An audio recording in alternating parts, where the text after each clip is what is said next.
Windows 11 is going to be the biggest upgrade that Windows has seen in decades. So what is Windows 11 to start off with? Because this is different. In 2015, the CEO of Microsoft came out and said, we're releasing Windows 10, it's going to be the last version of Windows, free updates for life. That was more marketing. Windows 11 is a significant overhaul to what we know as Windows entirely.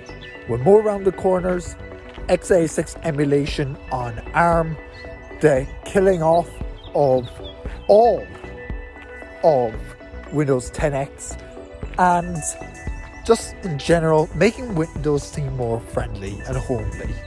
Of course, there's going to be a brand new Microsoft Store, and Microsoft developers can get early access to this through the Windows Insider program, and anyone can get access to this through the Windows Insider program for 6 months to a year before it comes out. Windows 11 in general, it's a difficult thing to imagine that we have this update even, but it'll be interesting to see how it plays out. Obviously, Microsoft's going to be able to make tons of changes, which is fantastic. Thank you very much for watching this video. If you enjoyed it, hit the like button, subscribe, comment down below, or join the Discord. Link is always in the video description.